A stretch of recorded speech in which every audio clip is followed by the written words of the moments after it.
र केही अपराधी चरित्र भएकाहरूले करोडौंको गाडी चढ्छ भन्दै हिँड्छन्। मेरो 1 महिनाको तलबबाट मैले पेट्रोल खर्च डिजल खर्च देशभरि हिँड्दाखेरि मेरो कमाई र मेरो तलबबाट म हिँडेको छु।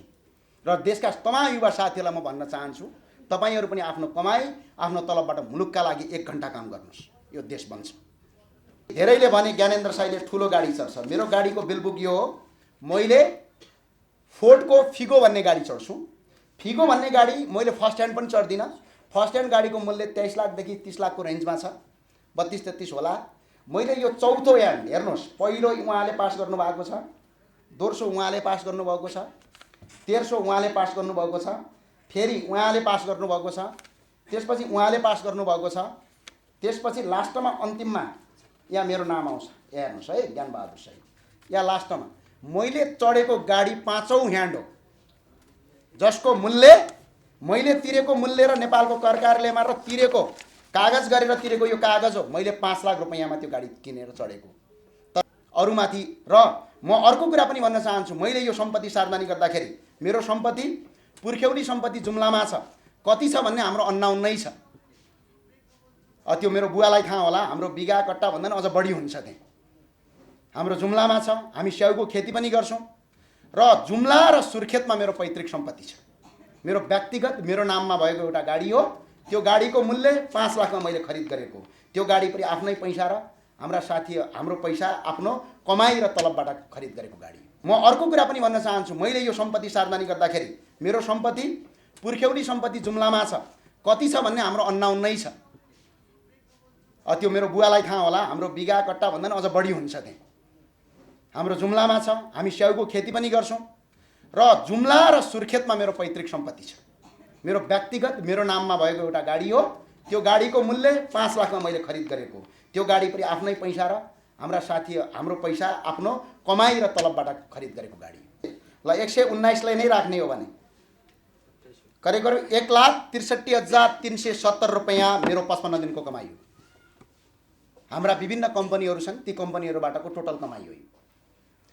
र यसरी हामीले कमाई गरिरहँदाखेरि तपाईहरूलाई जानकारी गराउन चाहेको, धेरैले भन्ने गरे ज्ञानेन्द्र साई बेरोजगार छ अरे। धेरैले भन्ने गरे म हाम्रो नेपाल हामी नेपाली अभियानको संयोजक साथसाथै नेपाल सरकारलाई यो वर्ष मात्र मैले स्यालेरीका रूपमा तिरेको कर 30,000 रुपैयाँ हो। 1 वर्षको तलब मेरो 6 लाख रुपैयाँ हो। यो नेपाल सरकारलाई गएर तपाईँले हेर्न सक्नुहुन्छ। यो नेपाल सरकारको वेबसाइटमा गएर चेक गर्न सकिन्छ। ज्ञानेन्द्र साईले तिरेको यो स्यालेरी ट्याक्स हो, हामीले तिरेको यो कर हो। यो वर्ष मात्रै नेपाल सरकारलाई मैले प्रत्यक्ष रूपमा, अप्रत्यक्ष त हामीले कति तिर्छौँ, खाना बस्नमा हामीले इन्डाइरेक्ट ट्याक्स त तिर्छौँ, तर प्रत्यक्ष रूपमा यो वर्ष मैले नेपाल सरकारलाई तिरेको 57,280 रुपैयाँ कर हो। यो वर्ष मात्रै तपाईँले नेपाल सरकारको कुनै पनि कार्यालयबाट यो रिपोर्ट लिन सक्नुहुन्छ। प्रत्यक्ष रूपमा महिनाको 50,000 का तलबले मैले तलब खाएको 30,000 रुपैयाँ 1 वर्षको कर हुन्छ प्रत्यक्ष कर। त्यसै गरी प्रत्यक्ष कर मैले चढेको गाडीको यो वर्ष मात्र 25,500 तिरेको छु। र त्यस्तै गरी इन्सुरेन्स मात्र मैले 1,780 रुपैयाँ यो वर्ष कर तिर्दाखेरि 57,280 रुपैयाँ यो वर्ष मैले राज्यलाई कर तिरेको छु।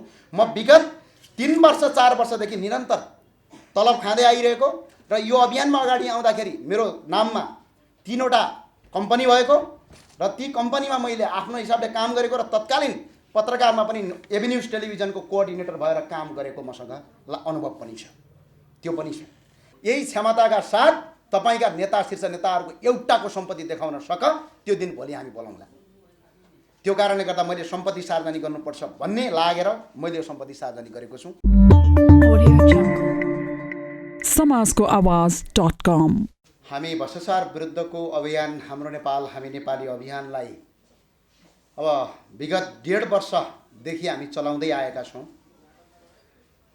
यो अभियानको बारेमा धेरैले भन्ने गरे 5 वर्ष 6 वर्ष। यो अभियानको 2 वर्षको वार्षिक उत्सव पनि मनाएको छैन। 2076 साल फागुन 15 गतेका दिनमा यो अभियानको सुरुवात भएको हो। 2078 साल फागुन 15 गते यसको 2 वर्ष पुरा हुन्छ। यो अभियानको 1.5 वर्षदेखि करिब अब 2 वर्ष हुन लाग्यो। यो काममा हामीले कतिवटा काम गऱ्यौँ, के गऱ्यौँ भन्ने विषयवस्तु एउटा रहनेछ आज हामी। र मुख्यतया यो अभियानले 1.5 वर्षभन्दा माथिको पिरियडमा सबभन्दा पहिला हामीले एनसेलको 62 अर्बको मुद्दा उठायौँ र त्यो मुद्दा अन्तर्गत एनसेलले झन्डै अन्य कुरामा पनि 47 अर्ब राज्यलाई तिर्न बाध्य पारिएको छ। यो चाहिँ हाम्रो नेपाल अभियान, त्यसै गरी हाम्रा पूर्व विज्ञहरू, पूर्व सचिवहरू, तपाईको महालेखाका परीक्षकहरूले यसमा हामीलाई सहयोग र साथ दिनुभयो। एउटा हाम्रो सफलता त्यसमा भयो।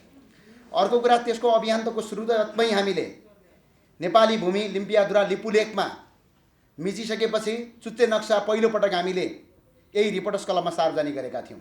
तर सम्भवतः हामी नेपालीको खुसीको कुरा भन्नुपर्छ, त्यही चुच्चे नक्सा जस्ताको तस्तै त्यतिखेरको मन्त्री परिषद, नेपालको सङ्घीय संसदले बहुमतका साथ पारित गर्यो। दार्चुला गएर नेपाली सिमानाको प्रमाणसम्म ल्याएका छौँ। आज पनि अन्तर्राष्ट्रिय अदालतमा यदि नेपाल भोलि गयो भने यही प्रमाणका आधारमा भोलि हामीले मुद्दा जित्न सक्नेछौँ र सरकारले नयाँ नक्सा पारित गर्न बाध्य भयो। भोलि यो मुलुकलाई अन्तर्राष्ट्रिय अदालत र संयुक्त राष्ट्रसङ्घमा जाँदा यही प्रमाण काम लाग्ने हो, जुन प्रमाण हामीले आज पनि सुरक्षित र सम्बन्धित निकायलाई बुझाएका छौँ। त्यस पछाडि नेपालको नागरिकता चाउचाउ बेचे जसरी किनबेच भइरहेको थियो। नागरिकता विधेयकहरू, सूचना तथा प्रविधि विधेयकहरू, अन्य विधेयकहरू आएका थिए। चाउचाउ जसरी नागरिकता किनबेच भइरहेको थियो, त्यो विधेयकका विरुद्धमा सम्मानित सर्वोच्च अदालतमा हामीले मुद्दा दायर गऱ्यौँ। सम्मानित सर्वोच्च अदालतको मुद्दा दायर भइसकेपछि त्यो नागरिकता बाँडिन रोकियो। गृहमन्त्रीलाई ठाडोआदेश जारी भयो र तत्कालीन गृहमन्त्री रामबहादुर थापा बादल पछाडि पर्नुभयो र झन्डै नेपालका 55 देखि 60 लाख विदेशीहरू नेपाली नागरिक बन्नबाट वञ्चित बने। यो नेपालको सबभन्दा ठुलो सफलताको कुरा थियो। त्यस पछाडि हामीले आज तपाईँहरूले सबैले सुन्दै आइरहेको मुद्दा वाइड बडी एकान्त कुनामा वाइड बडी भनेको सम्म पनि वाइड बडीको वाइ पनि के हो भन्ने नेपाली नागरिक, नेपालका आम संसारमा यसको कुनै कुरासम्म बाहिर आएको थिएन। हामीले वाइड बडीमा 5 अर्बभन्दा बढी भ्रष्टाचार भयो भन्ने कुरा हामीले आन्दोलन गऱ्यौँ। त्यसको व्यापक पत्रकार सम्मेलन गऱ्यौँ र त्यसको अन्तर्गत बसेर नेपालको सङ्घीय संसदको सार्वजनिक लेखा समितिको उपसमितिले भ्रष्टाचार भएको ठहर गर्दै वाइड बडीका दोषीलाई कारबाही गर्नका लागि तत्कालीन अख्तियार अनुसन्धान आयोग र सम्बन्धित निकायमा पत्रचार गरिसकेको यहाँलाई जानकारी गराउन चाहन्छु। त्यसपछि तत्कालीन सञ्चार मन्त्री गोकुल प्रसाद बास्कोटाको 4G घोटाला, आज पनि हामी यो मुद्दा उठाइरहेछौँ। आज पनि यसको खबरदारी गरिरहेका छौँ र 4G घोटालामा झन्डै 12 अर्ब भ्रष्टाचार भयो। यो कुरा हामीले आजसम्म यो कुराको बारेमा बाहिर गरिरहेछौँ। र त्यतिखेर तत्कालीन खानेपानी मन्त्री एवं नेकपाका अध्यक्ष पुष्पकमल दाहाल प्रचण्डका बुहारी बिना मगरले मेलम्चीमा 2 अर्बभन्दा बढी घोटाला गर्यो भन्ने कुरा हामीले बाहिर निकाल्यौँ र त्यसको अन्तर्गत बसेर तत्कालीन सचिव गजेन्द्र प्रसाद ठाकुरले भिडियोसम्म सार्वजनिक गर्नुभयो। यो पनि हाम्रो अभियानको पहिलो सफलताको विषय थियो। त्यसको लगत्तै आज एमसीसीका विरुद्धमा देशका ठुल्ठुला नेताहरू बोलेका छन्, ठुल्ठुला आन्दोलनहरू भइरहेका छन्। तर सम्भवतः लाग्छ यो आन्दोलनको सुरुवात पहिलोपटक यही हाम्रो हामी नेपाली अभियानले गरेको थियो। नेपाली नागरिक र नेपाली जनतालाई एमसीसी भनेको के हो, एमसीसी कति राष्ट्रघात छ, यसमा कसले सम्झौता गरे। एमसीसी सम्झौता गर्ने पहिलो व्यक्ति हुन् नेपालका पूर्व प्रधानमन्त्री पूर्व माओवादी नेता बाबुराम भट्टराई र त्यसलाई अगाडि बढाउने प्रचण्डको निर्देशनमा वर्षमान पुनः अनन्त अर्थमन्त्री हुँदाखेरि अगाडि बढाउनु भएको थियो। त्यसपछि दोस्रो कार्यकालमा प्रधानमन्त्री प्रचण्ड भएको बेला एमसीसीको कार्ययोजना समिति बनेको छ। त्यसको अर्थमन्त्री कृष्णबहादुर महरा हुनुहुन्छ र यो देशमा एमसीसी पहिलोपटक ल्याउने यदि कोही हो भने त्यो माओवादी हो। तर आज उनको विरुद्धमा चाहिँ यो हाम्रो खुसीको कुरा हो। यो तपाईँहरूले गएर पढ्दा हुन्छ, तपाईँहरूले गर्दा हुन्छ। 2073 सालभन्दा अगाडि प्रचण्ड प्रधानमन्त्री भएपछि कृष्णबहादुर महराको नेतृत्वमा टिम बन्यो र त्यो टिमको अन्तिम चरणमा फेरि प्रधानमन्त्री शेरबहादुर देउवाको पालामा अर्थमन्त्री ज्ञानेन्द्र बहादुर कार्की आइसकेपछि बल्ल यसको सम्झौता भएको छ। र यसरी यो एमसीसीका विरुद्धमा देशव्यापक आन्दोलनको सुरुवात गरियो र आज एमसीसी करिब 1.5-2 वर्ष अगाडि पारित भएर नेपाली जनतालाई दास बनाउने एमसीसी आज पछाडि हट्न बाध्य परेको छ। यो अभियानको सफलता थियो। त्यसै गरी भ्रष्टाचारका नाइके त्यतिखेरका सञ्चार मन्त्री गोकुल प्रसाद बास्कोटालाई राजीनामा गराउन बाध्य पारियो। अभियानले देशव्यापक आन्दोलन गर्यो, पत्रकार सम्मेलन गर्यो, नागरिक दबाब दियो र उनले आफ्नो अडियो काण्ड पछाडि राजीनामा दिन बाध्य पारियो। त्यस पछाडि नेपालका स्थानीय तहमा छोटे राजाहरूको बिगबिगी थियो, मोज थियो। उनीहरूको एकलकाटे नियम चल्थ्यो, उनीहरूले जे भने त्यो कानुन बन्थ्यो। ती छोटे राजाका विरुद्धमा गरिएका अरौँका भ्रष्टाचारहरू, करोडौँका तपाईँको बेरुजुहरू हामीले देशभरि कार्यक्रम गऱ्यौँ। त्यो कार्यक्रमको पर्दाफास गऱ्यौँ र होस उडायौँ र जनताप्रति वफादार हुन सचेत गरायौँ र हिजो आज एकजना बोल्न नसक्ने नागरिक आज लाखौँ अभियन्ता जन्मेका छन्, लाखौँ नागरिक बोलेका छन्। यो अभियानको पहिलो सफलता थियो। त्यसको पछाडि हामीले अझ धेरै गर्न बाँकी छ। हामीले त्यस पछाडि लगत्तै पहिलो कोभिड आयो। कोभिडको बेला नेपालका नागरिकहरू भोकभोकै परेको अवस्था थियो। त्यो अवस्थामा केही हाम्रा अभियन्ताहरू, हामीले कसैलाई पब्लिक आह्वान गरेका छैनौँ। आजसम्म हामीले पब्लिक आह्वान गरेका छैनौँ। पब्लिक आह्वान नगरेर हाम्रा अभियन्ताहरूको सहकार्यमा, हाम्रा सदस्यहरूको सहकार्यमा हामीले पहिलो कोभिडमा खाद्यान्न सामग्री लगायतका अन्य सेवा सुविधाहरू आम नागरिकलाई उपलब्ध गरायौँ। त्यसको अन्तर्गत हामीलाई पक्राउ गरियो र हामी करिब 9 दिन जेल सजाय र अहिले भर्खरै त्यो मुद्दा सकिएको छ। निरन्तर मुद्दा बोक्न बाध्य पार्यौँ।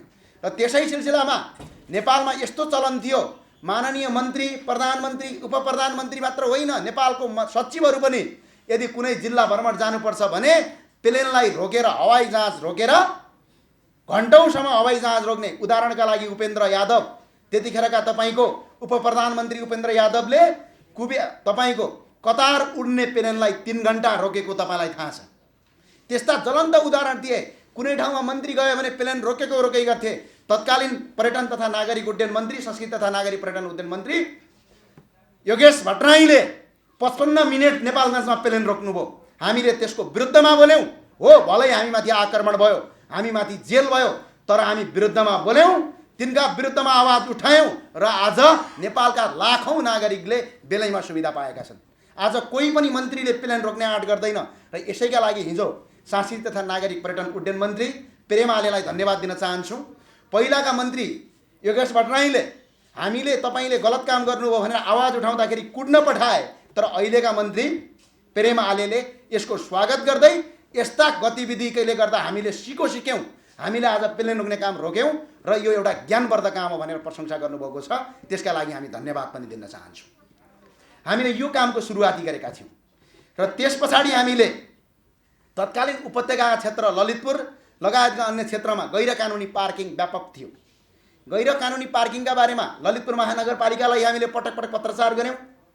उहाँले मान्नु भएन। त्यसको अन्तर्गत हामीले अख्तियार अनुसन्धान आयोगमा मुद्दा दर्ता लिएर जाँदाखेरि तत्कालीन ललितपुरका अहिले पनि हुनुहुन्छ ललितपुर महानगरपालिकाको बोर्ड बैठकले त्यो अवैधानिक पार्किङ हटायो र त्यो एउटा सफलता अभियन्ताले गर्यो। त्यसै गरी हामीले सोलुखुम्बुको मापे दुधकोशीमा भएको करिब 8 देखि 9 करोडको भ्रष्टाचारलाई लिएर अहिले पनि अख्तियार अनुसन्धान आयोगमा पत्र काटिसकेको छ। अख्तियार अनुसन्धान आयोगमा मुद्दा दर्ता गरायौँ। आज पनि छानबिन भइरहेको छ। यो हामीले करिब 2076 साल फागुन 15 देखि आजसम्म गरिरहेका छौँ र अहिले पनि विदेशमा अलपत्र भएका नागरिकलाई हामीले उद्धार कार्यहरू गरिरहेका छौँ। आज पनि 20 जनाभन्दा बढी उद्धार गरिएका छन्। यहाँभन्दा अगाडि पनि हामीले धेरै नागरिकलाई उद्धार गरेका छौँ, तर हामीले मिडियामा ल्याएका छैनौँ। आज पनि हाम्रो हामी नेपाली अभियान अन्तर्राष्ट्रिय जगतमा सबभन्दा ठुलो सङ्गठन बन्न तयार भएको छ। र त्यस्तै गरेर कोभिडको दोस्रो लहर आयो। तपाईँहरू आज माननीय नेता भन्नुहुन्छ, कोही पार्टीका कार्यकर्ता भन्नुहुन्छ। कोभिडको दोस्रो लहर सामान्य थिएन। कोभिडको दोस्रो लहर उठेर हाँस्ने थिएन। कसैलाई कोभिड लाग्यो भने घर आफ्नो आमाले छोरालाई नछुने, छोराले आमालाई नछुने अवस्था थियो। त्यो अवस्थामा कोभिडको बेला खटिएर नेपाली जनतालाई अक्सिजनको सुविधा दिएर नेपाली नागरिकलाई झन्डै 2 लाख नागरिकलाई प्रभावित गरेर हामीले अक्सिजन सेवा उपलब्ध गरायौँ। तर त्यो अक्सिजन सेवा उपलब्ध गराउँदाखेरि होटल व्यवसाय दिलविकास राजभण्डारी लगायतका अन्य व्यवसायीहरूको पनि सहयोग रह्यो। हामी त्यो सहयोगलाई धन्यवाद दिन चाहन्छौँ र त्यो अक्सिजन उपलब्ध गराउने काममा हामी देशव्यापक रूपमा नेपालका सिलिन्डरसम्म थिएनन्।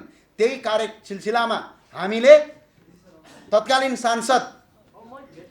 सांसद हामीले गङ्गा चौधरीको घरमा पनि हामी पुग्यौँ, तर उहाँले त्यो कुरालाई अतिरञ्जित गर्दै दाङमा पुर्याउन पारिएको थियो या थिएन। पछि उहाँले पत्र ल्याउनु भयो, उहाँले दाङ पुर्याउनु भयो र उहाँलाई अझ राम्रो काम गरे भनेर हामीले थप 5वटा सिलिन्डर दिएर हामीले दाङ पठायौँ।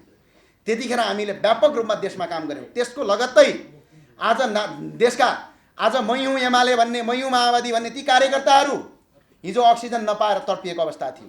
तिनका नेताहरू खुमलटारमा मासु र भात खाइरहेका थिए, तिनका नेताहरू बालकोटमा मस्ती गरिरहेका थिए, तिनका नेताहरू बालुवाटारमा मस्ती गरिरहेका, तिनका नेताहरू बुढा नीलकण्ठमा ऐस आराम गरिरहेका थिए। एकजना नेता सडकमा आएको थिएन। यो अभियानले त्यसको सुरुवात गरेको थियो। त्यसको लगत्तै पछि हाम्रो अभियानले अब नेपाली जनतालाई, नेपाली नागरिकलाई अक्सिजनको आवश्यकता मात्र होइन, अक्सिजनको सिलिन्डर पुगेन, अब अक्सिजन मेसिन ल्याउनुपर्छ र देशका दूर दराजमा पुग्नुपर्छ भन्दै हामीले यो अभियानको सुरुवात गऱ्यौँ। त्यो अभियानको सुरुवात गर्दाखेरि झन्डै 425 भन्दा बढी अक्सिजन कन्सन्ट्रेसन मेसिनहरू देशभरि वितरण गऱ्यौँ। तर हाम्रो अभियानले मात्र नभई बोधिसत्व बिहारको सहकार्यमा गऱ्यौँ। हामीले यो देश दूर दराजमा लग्यौँ। त्यही अन्तर्गतमा हामीमाथि आक्रमण भयो। जसलाई हामीले सहयोग गरेर बचाएका थियौँ तिनै मान्छेहरू हाम्रा विरुद्धमा लागे। तर पनि आज हामी खुसी छौँ, किनकि फेरि पनि यस्तो महामारी आउँछ, यी नेताहरू लुक्छन् अनि ती कार्यकर्ताहरू भोकभोकै मर्छन्। अनि कोही व्यवसायीहरूलाई उपचार गर्नु पर्दैन, किनकि व्यवसायी आफै सक्षम हुन्छ। कोही आज प्रत्येक दिन काम गरेको मान्छेलाई उपचार गर्नु पर्दैन, त्यो मान्छे सक्षम छ। तर यिनै आज झन्डा बोक्दै हिँड्नेहरू, यिनै आज हाम्रो विरोध गर्ने हिँड्दैहरू भोलि अल्पत्र पर्ने, उनीहरूकै उद्धार गर्नुपर्ने हाम्रो बाध्यता रहन्छ। यो किसिमले यो अभियान आज हामीले यहाँसम्म उपलब्ध गरायौँ र यो अभियानको अझै कामहरू गर्न बाँकी छ। र यो हाम्रो नेपाल हामी नेपाली अभियान अब चाँडै नै देशभरि सहकार्य गर्दै नेपालको राजनीतिक व्यवस्थाको परिवर्तनका खातिर पनि यो अभियान अगाडि बढ्नेछ भन्ने कुरा म आज यहाँ घोषणा गर्न चाहन्छु। यसका लागि हाम्रो नेपाल हामी नेपाली अभियानको कार्यकारी समितिको बैठक पनि टुङ्गिएको छ। यसका लागि हाम्रो नेपाल हामी नेपाली अभियानको केन्द्रीय समितिको बैठक पनि हिजो मात्र टुङ्गिएको छ। र यो अभियानमा आबद्ध भएका र शुभचिन्तकहरूको सल्लाहलाई मध्यनजर गर्दै यो देशको आमूल परिवर्तनका लागि अभियानले अर्को फड्को मार्न सक्ने पनि म यहाँ तपाईँहरूलाई जानकारी गराउन चाहन्छु। विशेषतया गरी मुख्यतया गरी आज श्रम मन्त्रीले जुन काम अहिले गरिराख्नु भएको छ उहाँलाई यो कामका लागि धेरै धेरै धन्यवाद भन्न चाहन्छु। अझै पुगेको छैन। तपाईँको साथ र समर्थनमा तमाम नेपाली नागरिकहरू छन्। अझै विदेशमा अल्पत्र परेका नागरिकहरूलाई नेपाल उद्धार गर्ने र अपराधीहरूलाई हदैसम्मको कारबाही गर्नका लागि हामी हार्दिक अपिल गर्दछौँ। यो थियो हाम्रो अभियानको पहिलो चरण। धेरैले भन्ने गरे हाम्रो अभियानलाई 5 वर्ष भयो रे, 6 वर्ष भयो रे, हामीले मिडियामा सुन्यौँ। हामी 2 वर्ष पनि पुरा भएको छैन र आजसम्म 70 वर्ष यो देशमा शासन गर्ने पार्टीहरूले गरेको एउटा काम देखाउनुहोस्। सिर्फ ढुङ्गामुढा हान्ने, टायर बाल्ने, आगो बाल्ने, सडक पुवाल पार्ने अनि कतिसम्म गर्ने भने माथि यिनका नेताहरू मेडिकल माफियासँग मिलेर घुस माग्ने, चन्दा माग्ने अनि यिनका तलका कार्यकर्ताहरू गएर ती मेडिकलमा ढुङ्गामुढा हान्ने, योभन्दा अरू केही पनि छैन। अझै पनि हामी काम गर्नेछौँ। जति पनि साथीहरूले विरोध गर्नुहुन्छ, तपाईँहरूको विरोध जायज छ, अझै विरोध गर्नुहोस्। तपाईँले जति विरोध गर्नुहुन्छ हामीलाई त्यति काम गर्ने ऊर्जा आउँछ। हामी अब दोस्रो चरणमा गइरहेका छौँ। आज हामी यो दोस्रो चरणमा हाम्रो नेपाल हामी नेपाली अभियानले सांस्कृतिक तथा उड्डयन, नागरिक उड्डयन तथा पर्यटन मन्त्री प्रेम आलेज्यूलाई हामी हार्दिक अपिल गर्न चाहन्छौँ। उहाँलाई पूर्व मन्त्री योगेश भट्टराई लगायत त्यहाँभन्दा अगाडिका मन्त्रीहरूले गरेका काला करतुतको बारेमा, भएका ती घोटालाका बारेमा छिटोभन्दा छिटो कारबाही गरी कानुनी दायरामा ल्याउन हामी हार्दिक अपिल गर्दछौँ। हामी योगेश भट्टराईजीको व्यक्तिगत कुरामा होइन, उहाँलाई म आज पनि सम्मान गर्छु। भलै उहाँले हामीलाई पत्रकार सम्मेलनमा कुट्न पठाउनु भयो, हामीलाई झुटा मुद्दा लगाउनु भयो, तर त्यसको हामी कहिल्यै पनि त्यसको बदला लिने छैनौँ। हामी प्रजातन्त्र मान्छौँ। हामी प्रजातान्त्रिक पद्धति मान्ने भएको हुँदाखेरि हाम्रो व्यक्तिगत कुरा होइन, उहाँले र उहाँका अन्य मन्त्रीले गरेका गलत, जो नेपाल वायुसेवा निगमभित्र गरेका गलत कामको पर्दाफास गर्दै ती कामहरूका विरुद्धमा कारबाही गर्नका लागि सम्माननीय प्रधानमन्त्री र माननीय मन्त्री योगेश भट्टा, माननीय मन्त्री प्रेम आलेज्यूलाई हामी हार्दिक अपिल गर्दछौँ। 1 नम्बर मुद्दामा लकडाउनको बेलामा चार्टर फ्लाइटमा कमिसन खाएको छन्, त्यसको छिटै छानबिन गरी तत्काल कारबाही गर्नका लागि हामी हार्दिक अपिल गर्दछौँ। 2 नम्बरमा नेपाल एयरलाइन्स भन्दा बढी हिमालयन एयरलाइन्सलाई फ्लाइट दिएको छ, त्यतिखेर त्यसको कमिसन कति आयो त्यसको छानबिन गरी तत्कालीन मन्त्री, तत्कालीन कार्यकारी निर्देशक र तत्कालीन सचिवज्यूहरूलाई कारबाही गर्नका लागि मन्त्री पेलेमा आलेज्यू र सम्माननीय प्रधानमन्त्री शेरबहादुर देउवाजीलाई हामी हार्दिक अपिल गर्दछौँ।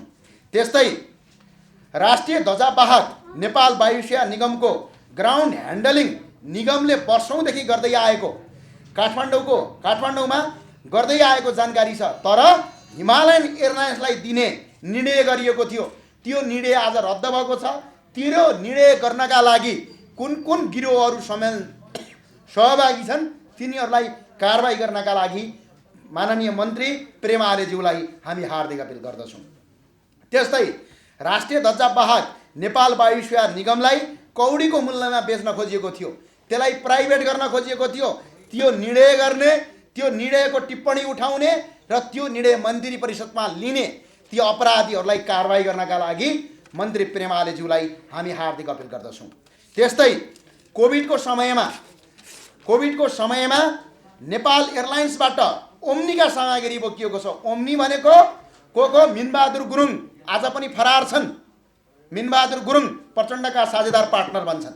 अर्को हिसाबले भन्ने हो भने मिनबहादुर गुरुङ, ईश्वर पोखरेलका सन्तानहरू, त्यसै गरेर तपाईँको आइसके पछाडि शङ्कर पोखरेलका सन्तानहरू ओम्नी भन्ने एउटा ग्रुप खडा गरेर देशलाई लुट्नका लागि एउटा खडा गरेको ग्रुप थियो। त्यो ओम्नीमा 10 अर्बभन्दा बढीको घोटाला भयो भनेर तत्कालीन अभियन्ता, तत्कालीन समाजसेवीहरूले आन्दोलन गरेर इनफ इज इनफको आन्दोलन पनि गरिएको यहाँलाई जानकारी छ।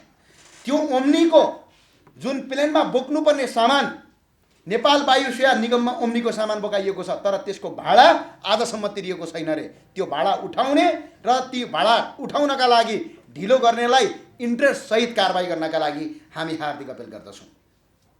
त्यस्तै निर्माण सुरु भएको 7 वर्षसम्म पनि सञ्चालनमा नआएको भैरवा स्थित गौतम बुद्ध अन्तर्राष्ट्रिय विमानस्थलमा 22 अर्ब रुपैयाँमा खर्चिएर नयाँ टर्मिनल भवन बनाउने खेल रचिएको छ। यसका मुख्य रचयिता नेकपाका पूर्व महासचिव, पूर्व अर्थमन्त्री विष्णु पौडेल, नेकपा एमालेका अहिले भनौँ अब अहिले बहाल विष्णु पौडेलको संलग्नतासम्म भएको छ भन्ने कुरा आएको छ। त्यसलाई तत्काल छानबिन गरी जुन टर्मिनल आवश्यकता छैन भने राज्यको 22 अर्ब रुपैयाँ कमिसन खानका लागि त्यो काम गर्न पर्दैन। त्यो हिजो मात्रै नेपाल वायुसेना निगमको, नेपाल एयरलाइन्सको जुन तपाईँको टेक्निकल टिमले यो बनाउन आवश्यकता छैन भनेर रिपोर्ट पेश गरेको छ। यदि त्यो बनाउन खोज्ने र त्यो बनाइरहेका अपराधीहरूलाई कानुनी कठघरामा उभाएर त्यो पैसा तिराउनका लागि हामी हार्दिक अपिल गर्दछौँ। त्यस्तै वाइडबडी घोटालामा भ्रष्टाचारीहरूलाई तत्काल कारबाही गर्नका लागि माननीय पर्यटन मन्त्री प्रेम आलेज्यूलाई हामी हार्दिक अपिल गर्दछौँ। त्यस्तै गरेर एउटा अर्को खुलासा भएको छ। धेरैले भने बतास ग्रुप, बतास एउटा व्यवसायिक ग्रुप हो, यो म मान्दछु, तर बतास एउटा व्यवसायिक ग्रुप होइन, यसको प्रमाण छ हामीसँग। बतासले एउटा व्यवसायिक ग्रुपको काम नगरेर सिर्फ दलाली तन्त्रको काम गरेको भन्ने भिडियो प्राइम टेलिभिजनमा तपाईँले देख्नुभयो। त्यो सेटिङ देखियो कसरी तपाईँको घुस लिने घुस दिने दुईटै अपराधी हुन्। त्यो भएको कारणले गर्दाखेरि घुस लिनेलाई र दिनेलाई कारबाही गर्नका लागि राष्ट्रिय अख्तियार अनुसन्धान आयोगलाई हार्दिक अपिल गर्दछौँ। ठुलो तपाईँको जात्रा हेरेर बस्ने होइन अख्तियार। यस्ता मुद्दामा अख्तियार लाग्छ, अख्तियारले कारबाही गर्नका लागि अख्तियार अनुसन्धान आयोगलाई हार्दिक अपिल गर्दछु। र अर्को प्रमाण एउटा सार्वजनिक भएको छ। अर्को प्रमाण के सार्वजनिक भएको छ भने तत्कालीन पर्यटन मन्त्री योगेश भट्टराईजीले कार्यकारी निर्देशक ठुलो पदमा महिनाको कति खाने 2.5-3 लाख तलब खाने अस्ति देखाउनु भयो नि, ती तलब खानेहरू नियुक्त गर्नुभयो। तिनको नाम हो मिस्टर डिम प्रसाद पौडेल। तर तिनै डिम प्रसाद पौडेल, यहाँ हेर्नुहोस् है, फोटो पनि छ यहाँ, डिम प्रसाद पौडेल पूर्व कार्यकारी, अहिले निर्देशक हुनुहुन्छ, अहिले पनि बालमा हुनुहुन्छ। डिम प्रसाद पौडेल नेपाल वायुसेना निगमको कार्यकारी निर्देशक। तर फेरि यहाँ हेर्नुहोस् त फोटो, उनको अर्को नाम चाहिँ प्रकाश पौडेल है। फेरि उता बतास ग्रुपको बोर्ड मेम्बर, बोर्ड अफ डिरेक्टर्समा प्रकाश अर्याल, प्रकाश पौडेल, एउटा व्यक्ति दुईटा नाम। अनि जुन व्यक्ति बतासमा संलग्न छ त्यो व्यक्ति ल्याएर कहाँ ल्याइएको छ? नेपाल वायुसेना निगमको मुख्य हाकिम बनाइएको छ। यहाँ सेटिङ गरिएको छ। यी दुईटै र यो पौडेलजीलाई तत्काल छानबिन गरी अख्तियार अनुसन्धान आयोगमा राखी यिनको सम्पत्ति चेक जाँच गरी र यिनले यदि त्यो गलत काम गरेका छन् सेटिङका लागि भने यिनको सम्पत्ति जफत गरी यिनलाई कारबाही गर्नका लागि पर्यटन मन्त्री प्रेम आलेज्यूलाई हामी हार्दिक अपील गर्न चाहन्छौँ। हामीले यी मुद्दाहरूका विषयवस्तु हुन्। आज राज्यलाई खोक्रो बनाइएको छ। यो व्यवस्थाले देश बन्दैन भन्ने उदाहरण छ। 32 वर्ष भयो यो व्यवस्था आएको। जहिले पनि संसदको झगडा, हिजो कोभिडको बेला जनता रोएको बेला यिनीहरू के गर्दै थिए थाहा छ तपाईँलाई? संसदमा फुलमाला लाउँदै थिए, संसदमा रमिता गर्दै थिए। आज कोभिड छ, प्रधानमन्त्री शेरबहादुर देउवाजी ठुलो भाषण गर्नुहुन्छ। प्रधानमन्त्री ज्यू, सिटामोल छैन बजारमा, सिटामोल देऊ भनेर सर्वोच्चले आदेश गर्नुपर्छ। यहाँभन्दा घिनौनो विषयवस्तु के छ? नेपाल पोहोर सालभन्दा अहिले भ्रष्टाचारमा झन अगाडि आएको छ। हिजो मात्र इन्टरनेसनल्ली ट्रान्सपेरेन्सी इन्टरनेसनलले हिजो मात्र रिपोर्ट तयार पारेको छ। र यसका लागि प्रधानमन्त्री शेरबहादुर देउवाजीलाई हामी हार्दिक अपील गर्दछौँ, सिटामोल बजारमा छैन, सिटामोल उपलब्ध गराउनुहोस्, होइन भने खोक्रो भाषण बन्द गर्नुहोस्। यो हाम्रो आग्रह छ।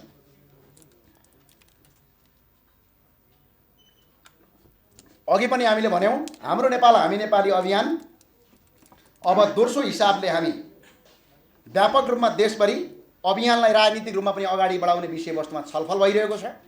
र यसका लागि देश विदेशमा रहेका अभियन्ता साथीहरू, शुभचिन्तकहरूले हाम्रो कार्यालयमा सम्पर्क गरिदिनका लागि हार्दिक अनुरोध गर्दछौँ। त्यस्तै गरेर विदेशमा अल्पत्र परेका नागरिकलाई सम्पर्क गर्नका लागि हाम्रो नेपाल हामी नेपाली अभियानको केन्द्रीय कार्यालय पुल्चोकमा छ र त्यसको वेबसाइट पनि छ, फेसबुक पेज पनि छ।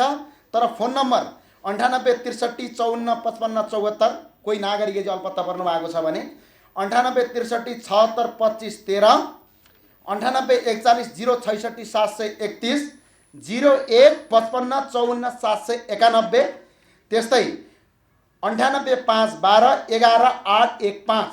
यी नम्बरमा तपाईँले अनलाइनमा अफलाइनमा कुराकानी गरेर अल्पत्र परेका नागरिकलाई उद्धार गर्नका लागि हाम्रो टिम गठन भएको छ। र श्रम मन्त्रीलाई धन्यवाद भन्न चाहन्छु। अझै काम गर्न बाँकी छ र राजनीतिक रूपमा अभियान देशभरि अब जाने एउटा तयारी गर्दैछ। यसका लागि हामी छिटै राजनीतिक रूपमा पनि जान कि नजाने भनेर हामी जनतामाझ जान्छौँ, नागरिकमाझ जान्छौँ। नागरिकले जे सल्लाह दिनुहुन्छ त्यो सल्लाह मानेर हामी अगाडि बढ्ने भन्ने कुरा अगाडि बढाउन म यहाँ चाहन्छु। र फेरि अब हामी दोस्रो चरणमा कुरा गर्नेछौँ। धेरैले भने ज्ञानेन्द्र साईले अरबको सम्पत्ति कमाएको छ। त्यो कार्यकर्ताले भन्ने गर्छन्, आज मेरो सम्पत्ति म सार्वजनिक गर्दैछु, आज मेरो कमाई पनि सार्वजनिक गर्दैछु। मेरो सम्पत्ति म एउटा सार्वजनिक व्यक्ति भएकोले कसैले के भने होइन, म सार्वजनिक व्यक्ति हो। म सार्वजनिक व्यक्ति भएपछि मेरो कर्तव्य रहन्छ कि मेरो बारेमा जानकारी गराउनु। धेरैले भन्ने गर्छन् कुनबाट आयो, कहाँबाट आयो, केबाट आयो। म भन्न चाहन्छु, मेरो जन्म 2048 साल माघ महिनाको 24 गते जुम्लाको जुम्ला जिल्लाको तत्कालीन नराकोट गाविस, सिन्जाको नराकोट गाविस वडा नम्बर 7 र अहिलेको सिन्जा गाउँपालिका वडा नम्बर 3 पिगी भन्ने ठाउँमा भएको। म खसारे र ठकुरी समाजबाट बिलङ्स गर्छु। र अर्को कुरा, त्यो खस सिन्जा राज्य हो जसको सभ्यता र जसको आज बोलिने भाषा त्यही सिन्जाले उत्पन्न गरेर आज सिङ्गो नेपालले नेपाली भाषा बोलिरहेको छ। जो अहिले मैले बोलेको भाषा पनि त्यसको उत्पत्ति पनि त्यही हाम्रै गाउँमा भएको थियो। त्यो सिन्जा राज्य विशाल 1846 भन्दा अगाडि विशाल सिन्जा राज्य पूर्वको तपाईँको त्रिशुली नदीको किनारदेखि लगेर पश्चिमको अफगानिस्तानको कन्दरगाहसम्म फैलिएको विस्तारी राज्य सिन्जा राज्य। त्यो सिन्जा राज्यको राजधानी सिजामा मेरो जन्म भएको। हामी खसारे हो। परापूर्वक कालदेखि हामी सदियौँ पुस्तादेखि हामी सिन्जामा जन्मेको। हामी शुद्ध नेपाली हो। कसैले भन्ने गर्छन् के जात हलानो फलानो भने हुनाले म खसारेभित्र पर्दछु। र अर्को कुरा, यो मैले सार्वजनिक गर्नै पर्ने भएर मैले गरेको हुँ। र अर्को, मेरो आमा हुनुहुन्न, मेरो बुवा हुनुहुन्छ। र अर्को कुरा मैले जानकारी गराउन चाहेको, तपाईहरुलाई जानकारी गराउन चाहेको, धेरैले भन्ने गरे ज्ञानेन्द्र साई बेरोजगार छ अरे। धेरैले भन्ने गरे म हाम्रो नेपाल हामी नेपाली अभियानको संयोजक साथसाथै नेपाल सरकारलाई यो वर्ष मात्र मैले स्यालेरीका रूपमा तिरेको कर 30,000 रुपैयाँ, एक वर्षको तलब मेरो 6 लाख रुपैयाँ हो। यो नेपाल सरकारलाई गएर तपाईले हेर्न सक्नुहुन्छ। यो नेपाल सरकारको वेबसाइटमा गएर चेक गर्न सकिन्छ। ज्ञानेन्द्र साईले तिरेको यो स्यालेरी ट्याक्स हो, हामीले तिरेको यो कर हो। यो वर्ष मात्रै नेपाल सरकारलाई मैले प्रत्यक्ष रूपमा, अप्रत्यक्ष त हामीले कति तिर्छौँ, खाना बस्नमा हामीले इन्डाइरेक्ट ट्याक्स त तिर्छौँ, तर प्रत्यक्ष रूपमा यो वर्ष मैले नेपाल सरकारलाई तिरेको 57,280 रुपैयाँ कर हो यो वर्ष मात्रै। तपाईँले नेपाल सरकारको कुनै पनि कार्यालयबाट यो रिपोर्ट लिन सक्नुहुन्छ। प्रत्यक्ष रूपमा महिनाको 50,000 का तलबले मैले तलब खाएको 30,000 रुपैयाँ एक वर्षको कर हुन्छ प्रत्यक्ष कर। त्यसै गरी प्रत्यक्ष कर मैले चढेको गाडीको यो वर्ष मात्र 25,500 तिरेको छु र त्यस्तै गरी इन्सुरेन्स मात्र मैले 1,780 रुपैयाँ यो वर्ष कर तिर्दाखेरि 57,280 रुपैयाँ यो वर्ष मैले राज्यलाई कर तिरेको छु। म विगत 3 वर्ष 4 वर्षदेखि निरन्तर तलब खाँदै आइरहेको र यो अभियानमा अगाडि आउँदाखेरि मेरो नाममा 3वटा कम्पनी भएको र ती कम्पनीमा मैले आफ्नो हिसाबले काम गरेको र तत्कालीन पत्रकारमा पनि एभिन्यूज टेलिभिजनको कोअर्डिनेटर भएर काम गरेको मसँग अनुभव पनि छ, त्यो पनि छ। र त्यसको लगत्तै अरू ज्ञानेन्द्र साहब मेरा अनलाइन कम्पनी छन्। अनलाइन कम्पनीको यो 56 दिनको कमाइ हो। यो 56 दिनको कमाइ $1,372। यसको मतलब आज गर्ने भने करिब 1,119,000 नै राख्ने हो भने करिब 1,63,370 रुपैयाँ मेरो 55 दिनको कमाइ हो। हाम्रा विभिन्न कम्पनीहरू छन्, ती कम्पनीहरूबाटको टोटल कमाइ हो। र यसरी हामीले कमाइ गरिरहँदाखेरि धेरैले भने ज्ञानेन्द्र साईले ठुलो गाडी चढ्छ। मेरो गाडीको बिलबुक यो हो, मैले फोर्डको फिगो भन्ने गाडी चढ्छु। फिगो भन्ने गाडी मैले फर्स्ट ह्यान्ड पनि चढ्दिनँ। फर्स्ट ह्यान्ड गाडीको मूल्य 23 लाखदेखि 30 लाखको रेन्जमा छ, 32-33 होला। मैले यो चौथो ह्यान्ड हेर्नुहोस्, पहिलो उहाँले पास गर्नुभएको छ, दोस्रो उहाँले पास गर्नुभएको छ, तेस्रो उहाँले पास गर्नुभएको छ, फेरि उहाँले पास गर्नुभएको छ, त्यसपछि उहाँले पास गर्नुभएको छ, त्यसपछि लास्टमा अन्तिममा यहाँ मेरो नाम आउँछ। यहाँ हेर्नुहोस् है, ज्ञानबहादुर साई। यहाँ लास्टमा मैले चढेको गाडी 5औं ह्यान्ड हो, जसको मूल्य मैले तिरेको मूल्य र नेपालको कर कार्यालयमा र तिरेको कागज गरेर तिरेको यो कागज हो। मैले 5 लाख रुपैयाँमा त्यो गाडी किनेर चढेको, तर केही अपराधी चरित्र भएकाहरूले करोडौँको गाडी चढ्छ भन्दै हिँड्छन्। मेरो 1 महिनाको तलबबाट मैले पेट्रोल खर्च, डिजल खर्च देशभरि हिँड्दाखेरि मेरो कमाइ र मेरो तलबबाट म हिँडेको छु। र देशका तमाम युवा साथीहरूलाई म भन्न चाहन्छु, तपाईहरू पनि आफ्नो कमाइ, आफ्नो तलबबाट मुलुकका लागि 1 घण्टा काम गर्नुहोस्, यो देश बन्छ अरूमाथि। र म अर्को कुरा पनि भन्न चाहन्छु, मैले यो सम्पत्ति सार्वजनिक गर्दाखेरि मेरो सम्पत्ति पुर्ख्यौली सम्पत्ति जुम्लामा छ। कति छ भन्ने हाम्रो 59 छ। त्यो मेरो बुवालाई थाहा होला, हाम्रो बिघा कट्टा भन्दा अझ बढी हुन्छ त्यहाँ हाम्रो जुम्लामा छ। हामी स्याउको खेती पनि गर्छौँ र जुम्ला र सुर्खेतमा मेरो पैतृक सम्पत्ति छ। मेरो व्यक्तिगत मेरो नाममा भएको एउटा गाडी हो।